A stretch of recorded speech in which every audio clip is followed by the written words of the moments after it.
Ladies and gentlemen, welcome back to the Denizen Sucks podcast. Sucks.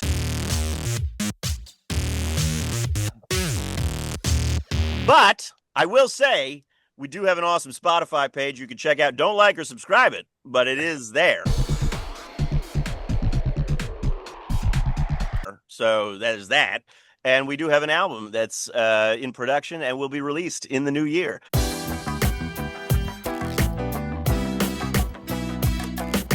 But for right now, we are joined by none other than the great Mark White. Mark, thank you so much for joining us. Mark, it is a privilege and a pleasure. Thank you. As many of you know, Mark, the original bass player for the Spin Doctors. He's also Hell yeah. collaborated with the Hell yeah. Robotics, the Heavy Pets, 853, the Free World Jazz Ensemble. The list goes on and on. Good God. Thank you, Mark, for joining us. You're welcome. How's everybody doing? Great. We're good. Where are you calling in from tonight? I live near the Woodlands in Texas. Right above Houston, Texas. It's like 50 miles away from all the nonsense. It's nice and quiet up here. Nice. Okay, awesome. How's the weather down there right now? Pretty hot? Yeah, it is blasted down here. It's like 99 degrees. That's why I came down here though, just to have hot weather all the time. But this has been really hot. It's either getting hotter or I'm getting older. And I can't take it anymore. You're from the Bronx? Down because you're originally from the Bronx, is that right? I'm from the Bronx, and then I moved to Queens, and then I lived in Manhattan, which the mistake I think I made was I should have bought something back in the Bronx or in Queens, but I stayed in Manhattan, and the city just drove me crazy, and I was like, I got to get the hell out of here. I was living in Times Square. Oh, so God. I never got a break. Oh, no. No, I worked in Times Square for 9 years, so I had to get out of there myself. I couldn't get a break. And the reason why I picked that apartment was because it was right on 48th Street, and that's where all the music stores were. And I was like, man, I could just walk down here and go into the music store. Little did I know that they would be wiped out, and then it would just be like this Times Square. It's almost like Europe, like they wanted a European square type thing, Yeah. Which is what they pretty got. Basically a petting zoo, I think, Times Square at this point. I don't know what the hell's going on over there, but they have all that awesome music, like all those stores and stuff. Most of them are kind of gone now. Everything is gone. Yeah. The Virgin Mega store was my favorite store, man. I used to walk over there and just get a bunch of CDs, when they were still selling CDs. Oh, yeah. And they shut that down. That got shut down, too, so. I remember it well. Yeah, it's a thing of the past, unfortunately. There's one store left, John Baltimore. We rented a sax for our upcoming album from John Baltimore. He's holding it down as one of the last, but that whole scene used to be this just like. Well, where's he at? On 48th Street. I don't know if he's on 48th exactly. I don't actually. Okay. I think he's a little further south. Okay. Yeah, like 46th maybe or something. But anyway, he's somewhere around there. Awesome, but he just does saxophones and like woodwind stuff. Yeah, very cool store though. Mark, but it's a dying breed. Yeah. Speaking of Houston, I mean that kind of like segues into my first question, if you don't mind. Would love to talk a little bit about the Rockin' Robin Music Center. You've done some teaching there, and it sounds like an awesome experience. Wondering if you can chat a little bit about that. Oh yeah, Rockin' Robin was an awesome place, man. So I had a unique situation because I was teaching upstairs. Like he had all the music stores. I mean, the teaching rooms were upstairs. So I was teaching up there. But one of the rooms was all the rooms were booked. So I had to. He said, "Well, can you teach downstairs in the bass room?" So I said, "Yeah." So I did that, and then I just started teaching out of the bass room because it was much bigger. The students liked it, I liked it, and then you're not locked in a room with some little kid or whatever. Everybody can see you, so there's nothing weird's going on. Yeah. And then from there, I just kept, people were coming to the lessons, and nobody cared, and I just started meeting all these different people, and I would always be in there practicing. I got most of my best practice was in Rockin' Robin because I would get there like 1 in the afternoon, and I would just be there till they closed, just practicing. You still like practice like all the time? every day. I was just practicing all day, just all day. Like, what do you have like a routine of stuff you do? You do like exercise? Like, what do you? Well, I'm working on. Well, I saw this. It was like a couple years ago. I saw these classical guitar players doing the tremolo thing where they but they Oh got they yeah, play all these little. And I was like, man, if I could do that on the bass, that would be amazing. So I did. So they practice a certain way. They don't practice like everybody else. They have a unique way of practicing to get that kind of control and speed or whatever. So I right. said, you know what? I'm going to do exactly what they say and see what happens. And 2 years later, it's unbelievable. That is so cool. Like, so like, I'm trying to think like somewhat flamenco, like some of that three finger stuff on one string kind of deal. Exactly. Yeah, I use three fingers and I use my thumb, but I'm slapping it though. that's so It's like cool. I'm, yeah, so I'm slapping it. Once I get, I'm not really there yet, so it's still getting there, but I'm just a couple more days, a couple more weeks, and then I'll start posting stuff. What Oh, that's brought you? awesome. What brought you to like that's very unusual. I feel like for a bass guitarist to like. I came up with I started lessons as classical guitar, like doing like Uh-huh. Segovia stuff and Yeah. classical flamenco stuff, and but it's unusual for a bass guitar. Was it just the challenge, the curiosity, or No, it what just brought? sounds freaking amazing.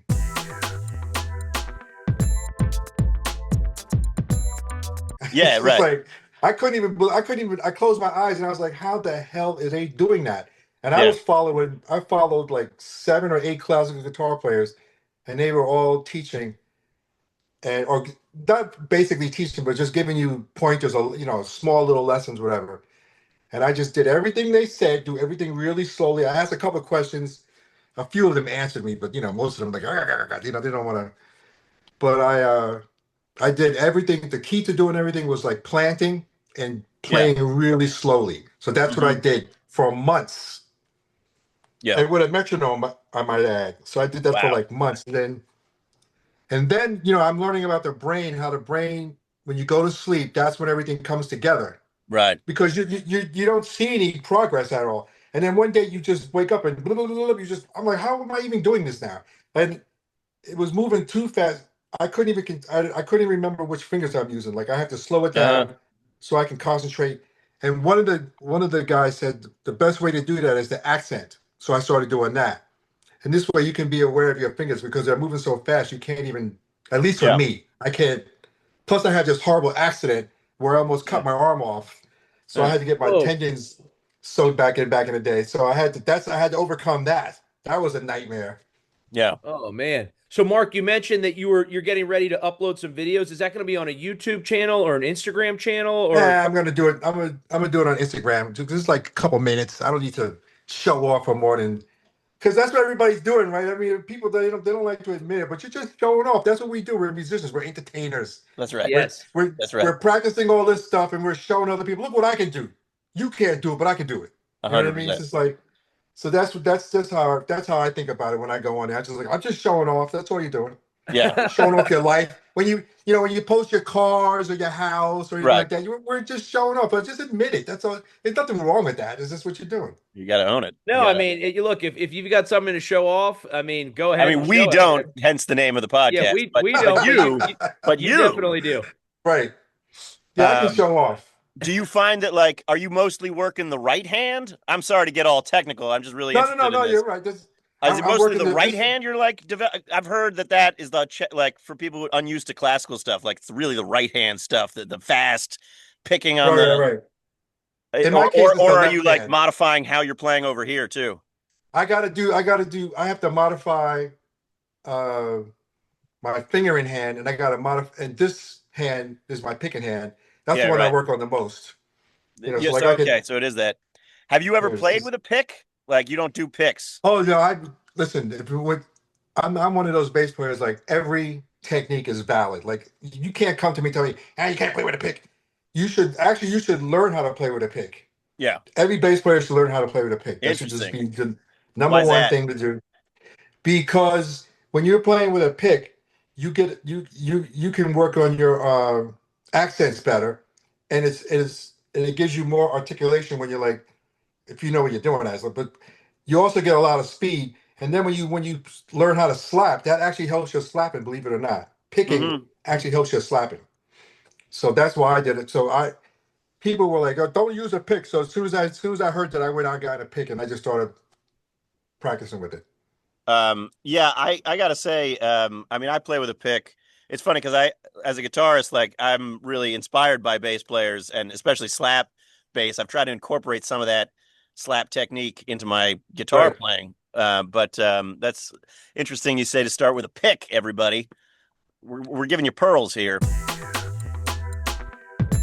I wanted to ask about the Spin Doctors and the early days, and in particular your relationship with Aaron, which is just Right. like when I listen to some of those classic tracks, Kryptonite and whatever. I mean, what really hits me is just I think what's really unique about the band is the tightness of that rhythm section, the drums and the bass. And I don't know if you can talk a little bit about your relationship musically in that context in the early days and how you came to the band and how you knew you had something there. Well, Aaron is definitely a unique drummer, as far as I'm concerned. I mean, I've heard other great drummers that I never got to play with, Right. but he's the one I got to play with. And he was just like me. We were listening to each other, but we weren't stepping over each other. And we Right. weren't trying to, like, I'm not telling him what to do and he's not telling me what to do. And it's like one of those things, like a couple, it's just a natural relationship that you have with somebody. He may have that with other bass players. I've never had that with other drummers. That's all I can tell you. Like, Interesting. I've never had a drummer that was just like, he anticipates what I'm going to do. I know what he's going to do. It was uncanny in a sense. And in the very beginning, I remember we played this college and it was called "A Groove That Never Ends," and we just played for like 20 minutes straight the same thing or whatever, and it was unreal. Like such a steady Yeah. drummer, He's got that but awesome like double kick thing that he like in the big hits. Like he's got such a unique like double kick there on the funk beat there. well, I love that. I can Yeah. tell you how when I met him, that's how I knew because I was in an all black funk band. And Nice. we were looking, it was called Spade, and we were Yeah. looking for a black drummer. But then the lead singer, the leader of the band, Marcus, he was like, "Nah, we were just gonna put anything in there, like in the ad."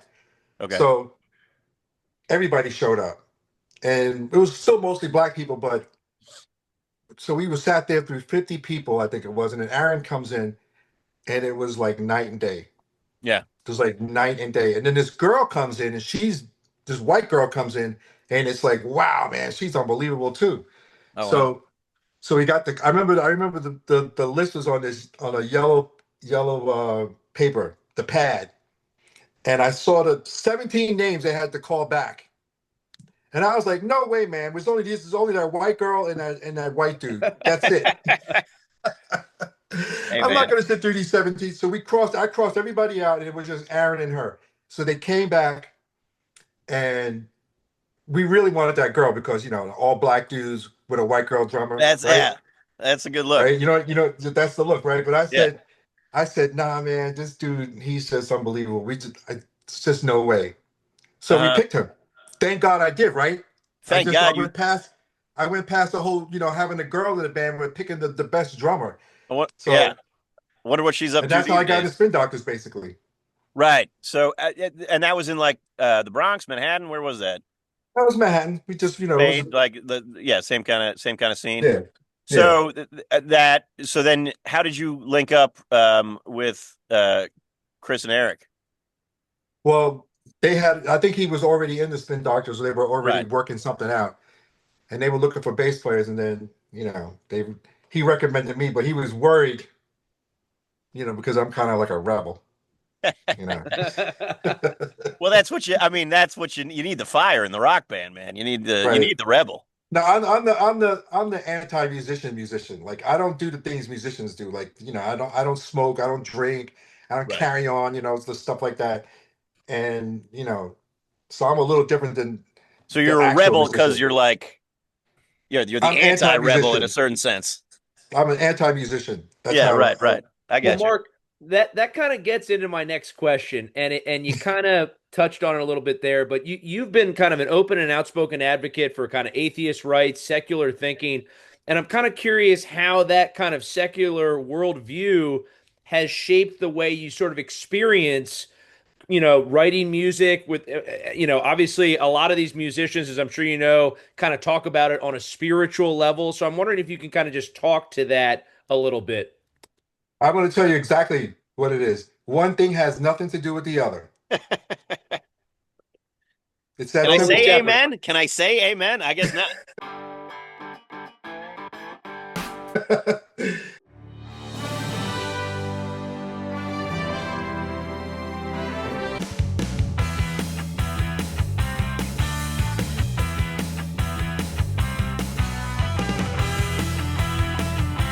What I do or what I say or whatever has nothing to do with my music. It doesn't inspire my music. It doesn't influence my music in any way.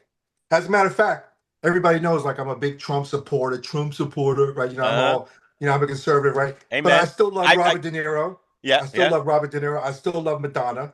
I still love Tom Hanks. You know what I mean? Just Right. because these guys are so far on the left doesn't mean I'm going to stop listening to them or stop watching them. That would be 100%. insane. That's insane to me. If I was to see one of them, I would say, "Hey, man, how you doing?" Whatever. I got nothing against anybody what they believe in, but if you want to have a life like that, then go right. By all means, that's what you do. Right. Yeah, no, I totally So, get that about like keeping your art and your politics kind of like in right, different houses. I one's get got that. nothing to do with the other. Yeah, but I think it's interesting because Pete's point, I think just sticking to the art side, a lot of artists will say, "Oh, I'm just a vessel for like another world or whatever." Like it's just Right. channeling like the experience is transcendent and Right. That's not me. I'm not total opposite. yeah, fair enough. I God don't need bless. to I don't need to go into the studio and meditate for 3 hours or fast before I get in there or do anything weird. You know what I mean? I just go in and record the I'm a musician, I just play the Right. bass and then I Yeah. leave. That's it. I just do what I'm supposed to do. I mean, I don't see any other way to do it. And just I do it because I enjoy it, not because I have to, but Yeah. because I enjoy it. No, And that's all. that's the reason why I used to quit a lot of bands because if I wasn't enjoying it and I wasn't making any money, then I would leave. Yeah. Because what's the point? This is supposed to be your escape from all those other things. Right. That's why I Totally. don't understand how you could get up on stage and then start talking all this stuff about Trump or whoever and then start playing music. Those two things shouldn't be mixed. You should just 100%. get up on stage and play music. People came there to escape. That's why I watch a movie. Imagine in the middle of Goodfellas, Robert De Niro's like, well, also, I hate Trump. I mean, that would ruin the whole movie. Of Right. course, they wouldn't put that in there. But Yeah. musicians get away with that. Musicians Uh-huh. get up on the stage, they're playing all their music, and then suddenly, I hate Trump. Did you just ruin the whole vibe? What Right. is wrong with you? Yeah. No, totally. Have you always been like even in the early days, like this has been kind of your outlook, even in the the like you guys are coming up in New York City. You haven't done Kryptonite yet.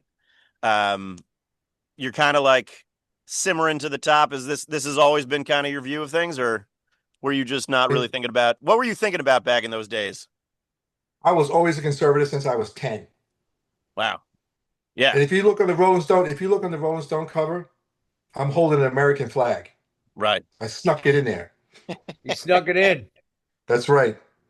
I've Fair always enough. been this way, and everybody knows that, but they don't like to know it, but they should know it. And me as being a conservative only means one thing: leave me alone. That's it. I don't care what you're doing. I have nothing against. I was a manager for a transgender band, right? Whoa. I have I have nothing against anybody. You can do whatever you want, but just leave me alone, and then we'll Right. be fine. Yeah. That's Yeah. just how Yeah. I feel. We had Eric on last week, actually. We Oh, did. Um, how's he doing? What did he say?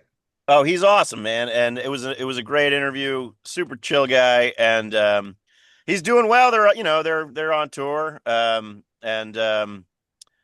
he was about to play Asbury Park and whatnot. But um, yeah, no, he was talking to us about some of the earlier days and how he quit in '94.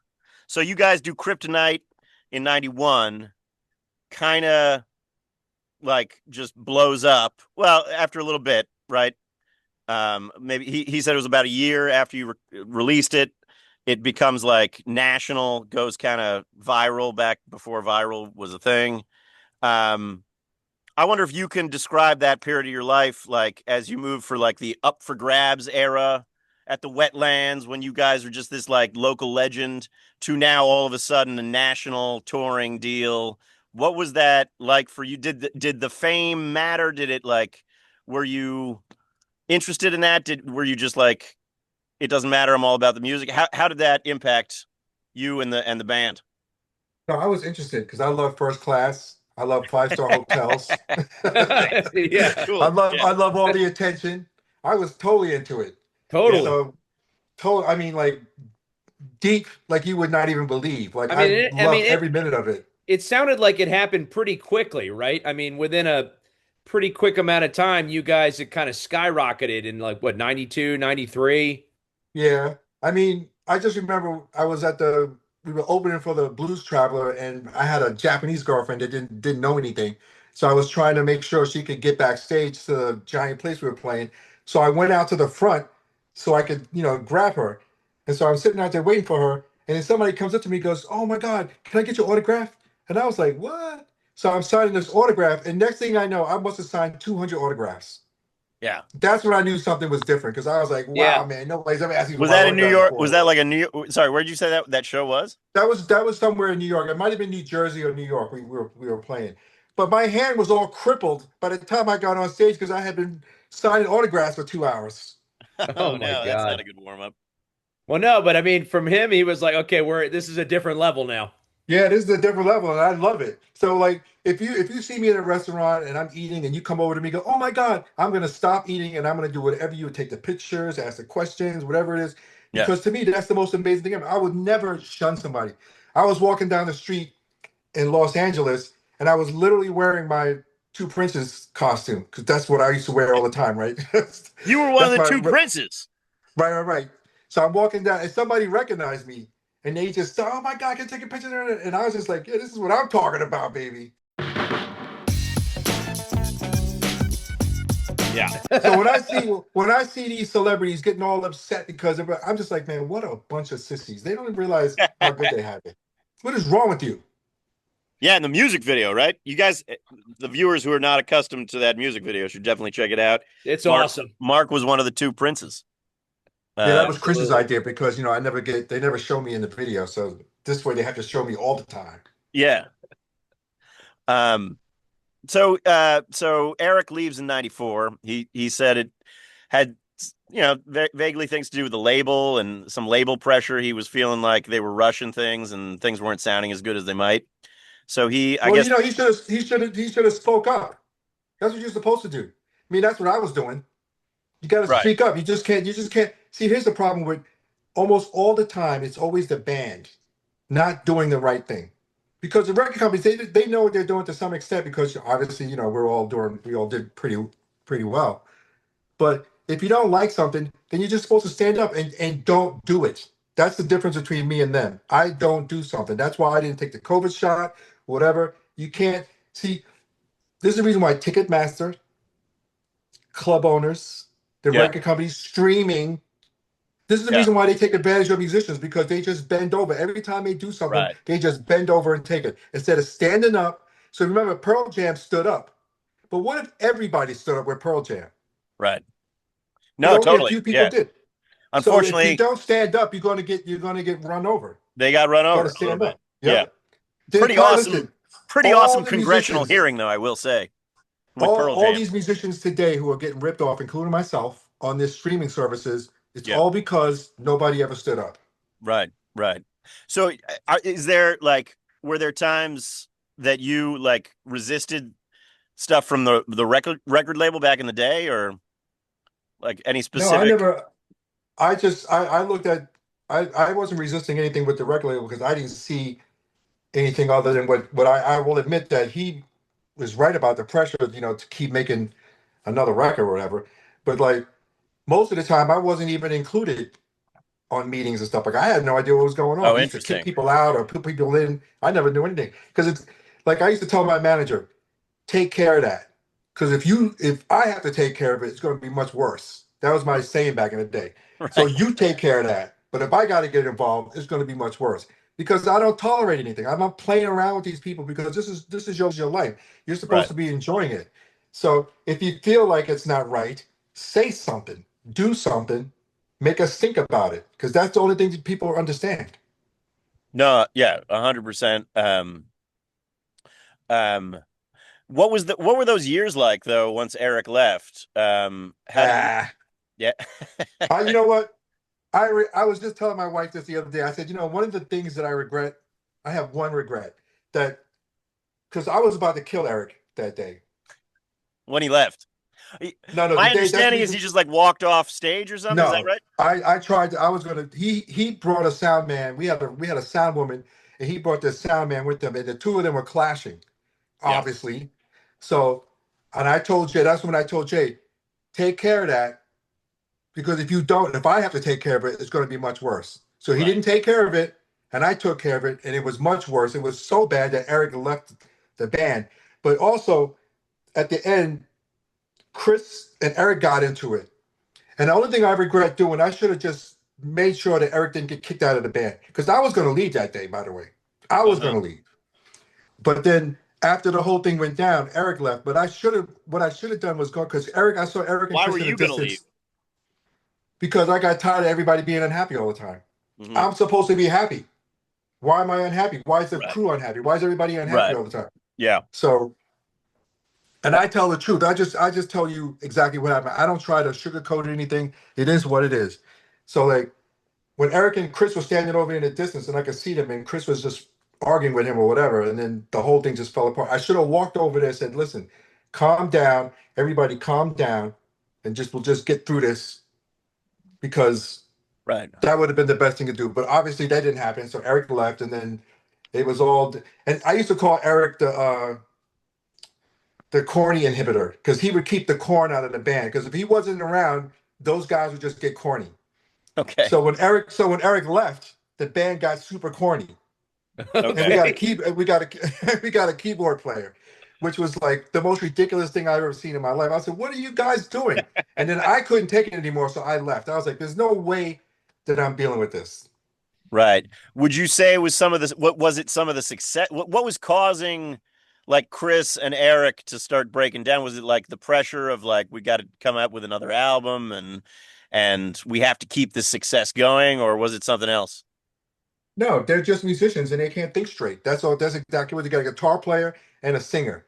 And so they're always clashing in the classic rock and roll thing, like Right. David Lee Roth and Eddie Van Halen. It's just like you got all these people coming to your show. People are paying money to see you. All they want to do is see you play music, and you just can't do that without being upset. Like I don't understand that. Calm down. Just have fun. Be Right. grateful because like for every person like me, there are thousands that are never going to be able to do that. That's right.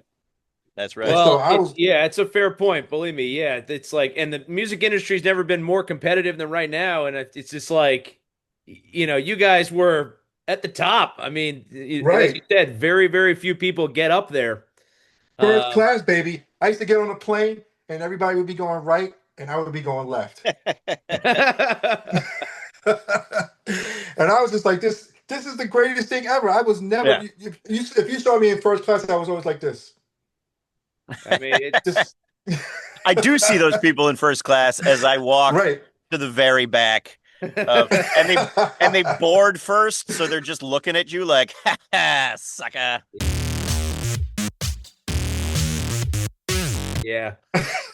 Mark, I know we've been talking a lot about the past, but I want to maybe talk about what's coming up for you. I mean, I know you've been working on kind of the classical based stuff, but can you talk to us about any other musical? Are you doing any teaching? Are you in any other groups right now?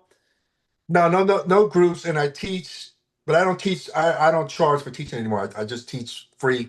Oh wow. But I don't teach. I don't teach like we're not like it. If you want like this extensive lessons and stuff, then I would charge you for that. But basically, teaching is just telling somebody do this, come back 6 months later and show me what you got. That's Right. basically what it is. You don't have to have this constant. If they want that, then you should go to school. But if you just want to learn how to do some slapping or you're interested in something that I'm doing, then I just show it to you. And then I don't charge for that because it's like I get to. talk to somebody else, and we hang out for a little bit. Sometimes it's on Zoom, sometimes it's live. It's not a big deal. Okay, so that's what I was going to ask. Sometimes they're coming to your house or wherever, or and sometimes it's online. Right. Nobody's come to my house yet, but I just do a lot of Zoom because most of the people I'm teaching, I mean, that I was showing stuff are like in Chicago. One guy's in Chicago. I think the other guy's in California. But I make sure, and one guy's in Texas somewhere, but I make sure I said, don't call me until you get it down, which is going to be like 6 months or a year from now. When you're teaching slap, like, and when you were learning slap, who are the, I mean, I almost feel like slap was like somewhat new as a technique almost like, Yeah, it was, man. probably, That was yeah. that was the worst time of my life trying to figure out what these people, because I had like this really cheap, where's that bass? I had this like really cheap bass. Oh, my friend's fixing it. I had this like real cheap bass, and it had like flat wounds on it. So when you pull the strings, it didn't sound anything like the radio.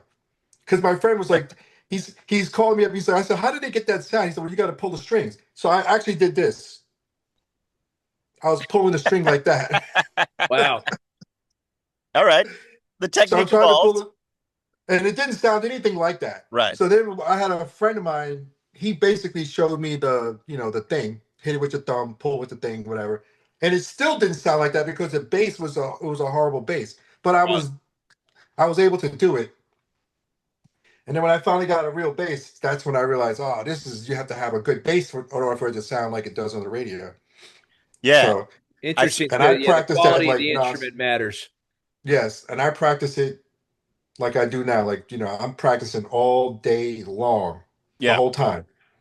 So let me ask you because as a saxophonist, I love to play by myself as well and practice, but I really enjoy playing with others and playing in the band. So do you ever kind of miss that a little bit of like playing? Nope, You don't, okay? nope, not at all. You're good with it. You're I was like, just hey, like, I'm good flying solo. I got plenty of these. Nice. So That's now hold awesome. on. Is I that got a is that whole studio in here. I program whatever I want to play on top of it, and I just do that. okay? So you're setting up like a drum line or whatever in the background. Exactly. But sometimes I'll play along with the records, or I usually watch YouTube when I'm playing. So I'll watch YouTube, and I might listen to some videos on there, and I'll play along with that. So I am playing along with some, because I feel like it's really important to play with time or people. But remember, your ability to play well is only related to the people you're playing with. So if you're playing with people who can't play well, you're not going to play well. Right. You have to find people who are exceptional musicians who are Right. willing to take you on so that you can play, or find people who are playing as well as you are.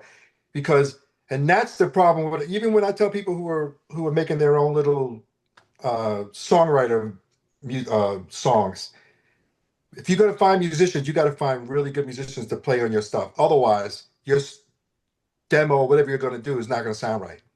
Right. So Yeah, Right. you just can't find a bass player. You just can't find a guitar player. You just can't find a drum. Anybody? Oh, you play drums? Okay, come. You have to listen to these people, and they Yeah. have to be magical, and it has to fit whatever you're doing. good Right. drummers. Good drummers are so hard to find. I think we're on our seventh or eighth drummer right now. You don't have Mac Hine? He's the best. We'll look him up. Yeah, We'll look him up. Is he in the phone book? He's everywhere. He's everywhere. Mac Hine. Nice. we got to look him up. All right. I have one more question, Sure. Mark. When you're not playing bass, are there any like other non-musical hobbies that you're really into, like besides music? I have two Corvettes, and what I do is like, what time is it now? So around 11 o'clock, I'll just go driving around Houston late at night with the top off, listening to music. Nice. And Are they I pick one. automatic or manual? Well, I have a C8, so it's automatic, and the C7 is automatic, but they have the little paddle shifters. Oh Nice. yeah, the But I Tiptronic. hate that, so I never use it. I was like, all right, so somebody's like, man, you got to use the paddle shifters. You got to use the paddle shifters. So one night I went out there and I tried using them, and I was like, oh, this, I You don't didn't even know like the it. point of doing. I don't know. And then I also have a video game driving thing, so I use that. That's when I first started using the pad because it has paddle shifters on it. So I said, let me just try this. I said, let me just go in the real car and see what it's like. It's But that's my favorite thing to do is just get in the car late at night because I got no job. I'm fully retired, and I Nice. just drive around. I put like 200 miles on a night just driving around. And there's probably no traffic, right? There's no traffic, and I'm not speeding, by the way. No speeding, no Okay. racing, no God weird bless. stuff. Yeah, I Come just on, take a the little top a little down. speeding. Come on. No. I know when to speed, and it's not in Houston, Texas. One of my Yeah, favorite don't stories of mess. another famous Texan, LBJ. Apparently, he would just construct these super long driveways on his like ranch out there, and he would Uh-huh. just so he could just like bomb down, no speed limits, just as fast as he wanted in his cars. I think that's kind of a cool story. Um, Anywho, want to leave some time for the old lightning round. Yep, So, we Mark, got 4 minutes left. we're going to ask you a couple questions, and first thing that comes to mind, you just write off, first thing, you just say it out loud. Okay, so best live music show for you. Prince. Oh, Oh, I was actually I love that. yes, awesome. Okay, I was just watching his Super Bowl performance. Unbelievable. I mean, Yep. by far the number one performance I've seen in a Super Bowl halftime show. I've Paul never McCartney, never number got second. Not what's bad. that? Pretty Paul good bass McCartney, number player. two. Number Pretty two. good Yep, bass player. incredible. Um, Where did you see Prince? In New York City Oh man, on 50 something street. that's awesome. I was actually. Do you have a favorite like live show that you've done? Oh, that I've done. Yeah, The very first show. very first one. Where was that? At the Wetlands? Mondo Connie. Mondo County. I'm assuming that's no longer there. Nope, Yeah. it's no longer there. R.I.P. That was my best show. But you That's got a cool. lightning round. We got 3 minutes left. Okay, go ahead. I did ask this to Eric, and I want to ask you, like, just give me what do you remember about your performance at Woodstock '94? Chris slipping. You fell? Did you fall? No, Chris did. Oh, Chris did. Yeah, he was running around. He was running around like a maniac, and then he kind of slipped. And I was like, dude, there's like 6 million people watching us. What's wrong with you? You have to rewatch that. Oh my gosh. Larry Graham or Bootsy Collins? Bootsy Collins. All right. Yeah. Hell yeah. Best. Sorry. There's a line in one of your one of the Spin Doctors tunes that goes like this. Yeah, blibbidip, didip, dip, didip, badu, badu, badu, badu, badu, badu, badu, badu. And the question is, greatest lyric in all the Spin Doctors catalog or greatest lyric ever? I can't think of one. Oh, Little Miss Can't Be Wrong. Oh, there you go. Okay. Yeah, That was pretty great. solid. That was great. Very nice. Totally. What was the song, Dave, that you were talking about before we got on the pod that was at live at the Wetlands? Oh man, one of my favorite tunes is from anyway, it's big fat funky Big booty. Fat Funky Booty. Yeah. I love that tune, man. I love that tune too, man. That was a great tune. The one on Up for Grabs, dude. So good. So much fun. That's all I had. I mean, maybe we call it there. Where can we find out more about the school? Is there a like a link for the school? What school? Well, no, you're talking about when he was teaching at Rockin' Robin, but it sounds like you're just doing like teaching on your own. Yeah. Now. Is that right, Mark? But if you want to go down memory lane, go to Rockin' Robin's music because they got some great stuff in there. Awesome, man. Mark White, couldn't be happier to have you on the Denizen Sucks podcast. Thank you so much for doing this. Thank you for having me. It was a lot of fun, actually. Yeah, no, really awesome talking to you. Mark, are you going to go for a drive in the Corvette tonight? Let me look at the weather right now because my fingers, I've been practicing. I had to practice something different this last few days and my hand is sore. So I was like, you know what? I need to get out of the house. And I don't see a single cloud, baby. So I might go out. All right. Blue skies, green lights. All right. Mark White, we'll see you later, man. Bye-bye. Thank you, Mark. Man. You too. Thank you very much. All right.